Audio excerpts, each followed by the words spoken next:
गांव में तो सब जगह अकाल की परिस्थिति हो गई है। लगता नहीं कि अब इस गांव में ज्यादा दिन रुकना उचित होगा। काम के लिए बाहर गांव तो जाना ही पड़ेगा। मोहन काम की तलाश में दूसरे गांव की ओर निकल पड़ता है। चलते चलते वह अनंतपुर गांव में आ जाता है। वहां उसका रहने का कोई ठिकाना नहीं था और उसके पास कोई काम भी नहीं था। चलते चलते वो एक अमीर किसान धनराज सेठ के पास आ पहुंचता है। सेठ जी, मैं मोहन दूसरे गांव से आया हूँ। हमारे गांव में अकाल की परिस्थिति हो गई है। लोगों के खेत सूखे पड़े हैं। गांव में बूंद बूंद पानी के लिए लोग तरस रहे हैं। अगर मुझे आपके पास कुछ काम मिल जाएगा तो बहुत कृपा होगी बड़े भाई। अरे रे, लगता है तुम्हारी हालत बहुत खस्ता हो गई है। ठीक है, वैसे मेरे पास एक काम तो है, पर लगता नहीं कि तुम वो कर पाओगी। सेठ जी, आप चिंता ना करें। मुझे आप कोई भी काम दे सकते हैं। मैं वो काम पूरी मेहनत और ईमानदारी से करूंगा। अच्छा ठीक है मोहन, तो कान खोल कर सुन लो। मेरे पास 50 गाय और 50 भैंस है। तुम्हें हर रोज उन जानवरों का गोबर निकालना होगा और रोज सुबह शाम उन्हें चारा पानी देना होगा। महीने के आखिर में तुम्हें इस काम के लिए 200 रुपये मिलेंगे। और हाँ, 2 वक्त का खाना हमारी तरफ से तुम्हें मुफ्त दिया जाएगा। बोलो, क्या तुम ये काम कर पाओगी? अरे बाप रे, 50 गाय और भैंसों को संभालना आसान काम नहीं है। पर अब मैं कुछ कर भी तो नहीं सकता। और ऊपर से सेठ जी 2 वक्त का खाना भी दे रहे हैं। ठीक है सेठ जी, मैं ये काम कर लूंगा, पर एक विनती है। हाँ बोलो मोहन, क्या बात है? सेठ जी, अगर आपको समस्या ना हो तो क्या मैं आपके गायों के साथ गौशाला में रह सकता हूँ? सेठ जी, मैं इस गांव में नया हूँ। मेरे रहने का कोई ठिकाना नहीं है। धनराज सेठ थोड़ी देर तक सोचता है और मोहन को ऊपर से नीचे तक देखने के बाद उसे कहता है, ठीक है मोहन, तुम गौशाला में रह सकते हो। जी धन्यवाद सेठ जी। तब से मोहन गौशाला में रहकर अपना काम करने लगता है। वो रोज जल्दी उठकर गाय और भैंसों का गोबर निकालता, उन्हें चारा डालता और समय पर पानी भी पिलाता। हर रोज मोहन अपना काम ईमानदारी और पूरी मेहनत से करता था। जगत सेठ को भी मोहन का काम बहुत पसंद आने लगा, क्योंकि वो अपना काम सफाई से करता था। एक दिन धनराज सेठ ने मोहन को बुलाकर उससे कहा, मोहन, मुझे तुम्हारा काम पसंद आया। तुम गाय और भैंसों का अच्छा ख्याल रख रहे हो, इसलिए दूध की गुणवत्ता भी बढ़ गई है और गाय पहले से ज्यादा दूध भी दे रही है। इसलिए मैं आज से तुम्हारी तनख्वाह बढ़ाकर पूरे 400 रुपये कर रहा हूँ। आपका बहुत बहुत धन्यवाद सेठ जी। कुछ दिन ऐसे ही बीतने लगते हैं। धनराज सेठ के पास बहुत मेहनत और ईमानदारी से काम करता है। धीरे धीरे मोहन के पास अच्छा खासा रुपया जमा होने लगता है, जिससे वो अपने लिए एक छोटा सा रहने लायक एक कुटिया बनवा लेता है। उस गौशाला में सोकर तो नाक से गोबर की अब गंध भी नहीं जा रही। अब आखिरकार मुझे अपने घर में चैन से सोने को तो मिलेगा। तब से मोहन धनराज सेठ के पास गौशाला में काम करने आता और 2 वक्त का खाना खाकर अपने घर सोने के लिए चला जाता। कई साल ऐसे ही बीत जाते हैं। मोहन की मेहनत के कारण उसके पास अच्छा खासा रुपया जमा हो जाता है। एक दिन मोहन धनराज सेठ से बोलता है, सेठ जी, आजकल गांव में चोरी की समस्या बहुत बढ़ गई है और मेरे पास कुछ रुपए भी जमा है जो मैंने अपने घर में रखे हुए हैं, पर मुझे उन पैसों की चोरी की चिंता हो रही है। आपको तो पता है कि मैं दिन भर आपके पास ही काम करता हूँ और सिर्फ रात में ही घर में सोने जाता हूँ। इसलिए मुझे रोज उन पैसों की चोरी की चिंता सताती है। हाँ मोहन, तुम बात तो बिल्कुल सही कह रहे हो। आए दिन गांव में नए नए चोरी के किस्से सामने आ रहे हैं और दिन भर तो तुम्हारा घर खाली रहता है, तो चोरी होने की संभावना तो है। धनराज सेठ थोड़ी देर सोचते हैं और फिर मोहन से कहते हैं, देखो मोहन, ऐसे समय में तो गांव में एक ही जगह है जहां पर तुम्हारा धन सुरक्षित रह सकता है, और वो है जमींदार का घर। क्या जमींदार का घर? हाँ मोहन, इस गांव के जमींदार बहुत ईमानदार और दयालु है, ऐसा मैंने कुछ लोगों से सुना है, और उनके घर पर बहुत सारे पहरेदार भी है, तो चोरी होने की संभावना बहुत कम है। तुम अपने पैसे उनके पास रख सकते हो। सेठ जी ठीक है, फिर मैं आज ही जमींदार जी से मिलकर बात करता हूँ और उन्हें अपनी समस्या बताता हूँ। उस दिन मोहन जमींदार जी के घर उनसे बात करने जाता है। ए, तुम रुको, कहाँ अंदर जा रहे हो? वहीं रुक जाओ। जी, मुझे कुछ पैसे रखवाने थे उनके पास, यही काम के लिए मैं आया था। अच्छा ठीक है। नमस्ते जमींदार जी, मैं मोहन धनराज सेठ के यहाँ काम करता हूँ। कुछ सालों पहले मैं दूसरे गांव से यहाँ आया हूँ। अच्छा मोहन, बोलो, तुम्हारा क्या काम है मेरे पास? जमींदार जी, मैं सालों से धनराज सेठ के पास रह रहा हूँ और मैंने कुछ रुपए भी जमा कर लिए हैं, पर बात यह है कि गांव में चोरी की समस्या बहुत बढ़ गई है, तो मुझे अपने रुपए घर में रखने से डर लगता है। अच्छा, कितने रुपए जमा किया है तुमने? जमींदार जी, यही कोई 5 से 6 हजार रुपए होंगे मेरे पास। वाह, ये तो बहुत बड़ी रकम है। मैंने आपकी ईमानदारी के बारे में लोगों से बहुत सुना है, इसलिए मैं अपनी रकम आपके पास कुछ वक्त के लिए रखने आया हूँ। तुमने बिल्कुल सही सुना है, तुम्हारी रकम मेरे पास पूरी तरह से सुरक्षित है। तुम अब चिंता छोड़ ही दो, मैं सब देख लूंगा। मोहन अपने पैसे की थैली जमींदार को दे देता है। ये पूरे 5,800 रुपए हैं, आप गिनकर देख लीजिए। गिनने की क्या जरूरत है, तुम तो धनराज सेठ के आदमी हो, मुझे तुम पर पूरा विश्वास है। जमींदार जी, आपका बहुत बहुत धन्यवाद। अब मुझे चोरों का कोई डर नहीं, क्योंकि अब मेरे पैसे सुरक्षित हाथों में हैं। अरे मोहन, कोई बात नहीं, धन्यवाद तो मुझे बोलना चाहिए जो तुम मेरे पास आए अपने रुपए रखने के लिए। मोहन अपने पैसे जमींदार को देकर अपने घर चला जाता है।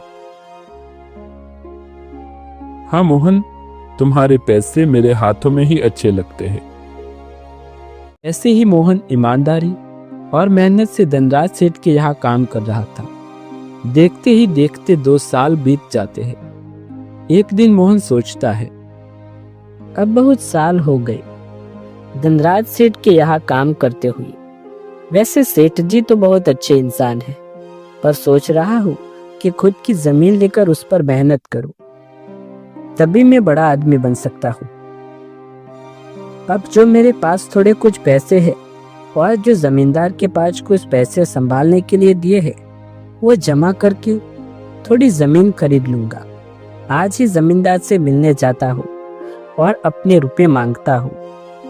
ये सोचकर मोहन जमींदार जी के घर चला जाता है। जमींदार जी, मैं अपने रुपए वापस लेने आया हूँ। आपके पास मैंने 5,800 रुपए रखे थे संभालने के लिए। अरे भाई साहब, मैंने पहचाना नहीं आपको, वैसे कौन हो आप? अरे जमींदार जी, मैं मोहन हूँ। पिछले साल मैंने आपको पैसे संभालने के लिए दिए थे, याद आया कुछ? अरे भाई साहब, मेरे पास कितने सारे लोग आते जाते हैं पैसे रखने के लिए, और सभी के साथ मेरा अच्छा व्यवहार होता है। वैसे आपके पास कोई कागजात है क्या? क्योंकि मैं हर व्यक्ति के कागज पर ही व्यवहार करता हूँ। किसने कितने पैसे दिए, किसने कितने पैसे रखे, सबका व्यवहार है मेरे पास। जमींदार जी, ये आप क्या बात कर रहे हैं? आपकी ईमानदारी देखकर ही मैंने आपको पैसे दिए थे संभालने के लिए, और अब आप ऐसी बातें कर रहे हैं। कृपया करके मेरे पैसे मुझे वापस कीजिए। हाँ मोहन, मैं ईमानदारी से ही काम करता हूँ, इसलिए तो मैं तुमसे कागजात मांग रहा हूँ।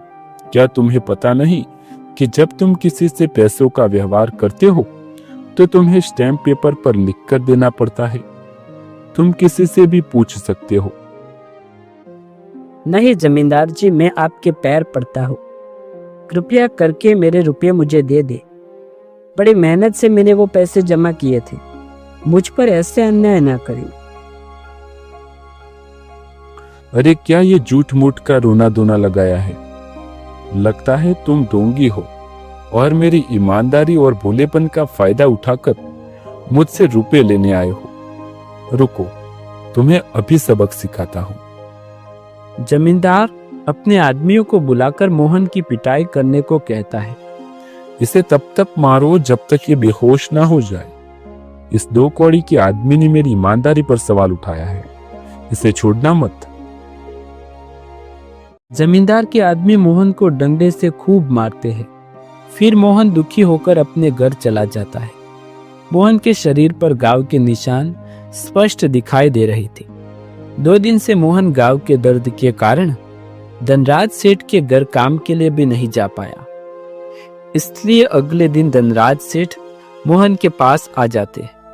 वो देखते हैं कि मोहन खाट पर सो रहा है और वो बड़ा ही चिंता में नजर आ रहा है। मोहन भाई, तुम 2 दिन से काम पर नहीं आई, क्या हुआ भाई? तबीयत ठीक है ना तुम्हारी? कुछ समस्या है क्या? अरे सेठ जी, आप खुद यहाँ आए हो। आप खबर भिजवाते तो मैं खुद चला आता। अरे मोहन, कोई बात नहीं। तुम्हें देखकर लगता नहीं कि तुम बीमार हो। क्या हुआ? तुम्हारी हालत तो बहुत कमजोर लग रही है। धनराज सेठ, क्या बताओ, जिस जमींदार के पास पिछले साल मैंने अपने पैसे संभालने को दिए थे, वो आज मुझसे पैसे वापस नहीं करना चाहता। वो बहुत लालची इंसान है। वो लोगों को ठग रहा है, और जब मैंने बाद में गिड़गिड़ाना शुरू किया तो उसने डंडे से मार मार कर मेरी पिटाई करवा दी और मुझे वहां से धक्के मार कर निकलवा दिया। अरे बाप रे, ये तो बड़ा ही गंभीर विषय है। मैंने तो जमींदार के बारे में अच्छा ही सुना था, पर मुझे नहीं पता था कि वो इंसान इतना गिरा हुआ है। तभी मैं सोचूं, हर साल उसकी संपत्ति इतनी ज्यादा कैसे बढ़ रही है। मुझे माफ कर दो मोहन, मैंने ही तुम्हें जमींदार के पास जाने को बोला था। गलती तो मेरी भी है। नहीं धनराज सेठ, आप तो मेरा अच्छा ही सोच रहे थे। ये तो वो जमींदार की लालच है। अब लगता नहीं मेरे पैसे उस जमींदार से वापस मिलेंगे। मोहन, मेरे पास एक तरकीब है जिससे मैं तुम्हारे पैसे तुम्हें वापस दिला सकता हूँ। धनराज सेठ मोहन के कानों में सारी तरकीब बताते हैं। ठीक है सेठ जी, हे ऊपर वाले, तरकीब कामयाब होने दीजिए। अगले दिन जगत सेठ बहुत सारे पैसों को एक सूटकेस में भरकर खुद जमींदार के घर जाता है। अरे धनराज सेठ, आप आज खुद यहाँ बोलो, इस गरीब के घर कैसे आना हुआ? हमारा तो ये सौभाग्य है कि आप जैसे धनी आदमी के चरण हमारे घर में लगे हैं। नमस्ते जमींदार जी। अरे जमींदार जी, आप तो मुझे अब लज्जित कर रहे हैं। वैसे मुझ कुछ महीनों के लिए दूसरे राज्य में व्यापार के लिए जा रहा हूँ। मैं ये लगभग 50,000 रुपये लाया हूँ। मुझे डर है कहीं ये चोरी ना हो जाए। क्या आप मेरे सारे पैसे अपने पास संभाल कर रख सकते हैं? आपके सिवाय इस गांव में और किसी पर मैं भरोसा कर भी नहीं सकता। ये भी कोई पूछने की बात है? मेरे पास आपके पैसे बिल्कुल सुरक्षित रहेंगे। आप निश्चित होकर व्यापार करने जा सकते हैं। इस बार तो बड़ी मछली हाथ लगी है। बार बार ऐसा मौका नहीं मिलता। बारी माल हाथ में लगने वाला है। और तभी मोहन आ जाता है। अरे मोहन, अच्छा हुआ तुम आ गए। मैं तुम्हारे पास ही आने वाला था। मुझे माफ करना, उस दिन तुम्हें पहचान नहीं पाया। इतने सारे लोग मेरे पास आते हैं तो जरा परेशानी होती है, पर मैंने अपनी बातों का बड़ा पक्का। हाँ रुको, मैं तुम्हारे सारे पैसे अभी तुम्हें लाकर देता। जमींदार मोहन के सारे पैसे उसे लौटा देता है। माफ करना मोहन, मेरे आदमियों ने तुम्हारे साथ उस दिन बदतमीजी की। मैं आज ही उन्हें काम से निकलवाता हूँ। मोहन बिना कुछ बोले वहां से उल्टे पैर लौट जाता है। अरे क्या बात है जमींदार जी, आप तो अपनी बातों के बहुत पक्के हैं। तो ठीक है, मैं अपने सारे पैसे आपके पास रख सकता हूँ। धनराज सेठ इतना बोल रहा था कि तभी वहां धनराज सेठ का नौकर आ जाता है। मालिक, अब आपको बाहर के राज्य में जाने की कोई जरूरत नहीं। अभी अभी व्यापारियों का संदेश आया है और उन्होंने कहा है कि वो खुद चलकर हमारे गांव आ रहे हैं। अरे ये तो बहुत बढ़िया बात हुई। अब मुझे इतनी दूर नहीं जाना पड़ेगा। सुन रहे हो जमींदार जी, व्यापारी यहाँ आ रहे हैं। अब मुझे नहीं लगता कि ये पैसे आपके पास रखने का कोई मतलब होगा। चलो, आपका बहुत बहुत धन्यवाद। आपने इतनी ईमानदारी दिखाई मुझे। हाँ, पर अगली बार मैं आपके पास ही आऊंगा। ऐसा बोलकर धनराज सेठ और उसका नौकर वहां से अपने पैसे लेकर निकल लेते हैं। दत्त तेरी की, ये क्या हो गया? ये 50,000 तो चले गए और जो मोहन के 5,800 हड़प लिए थे वो भी चले गए। आपका बहुत बहुत धन्यवाद सेठ जी। अगर आज आप ना होते तो मेरी सारी जमा पूंजी जमींदार हड़प लेता। पैसे रखने के लिए मोहन, कोई बात नहीं। जो व्यक्ति मेहनत और ईमानदारी से कमाता है, ऊपर वाले उसका कभी बुरा नहीं होने देते, और जो हराम की कमाई खाता है उसका कभी अच्छा नहीं होता।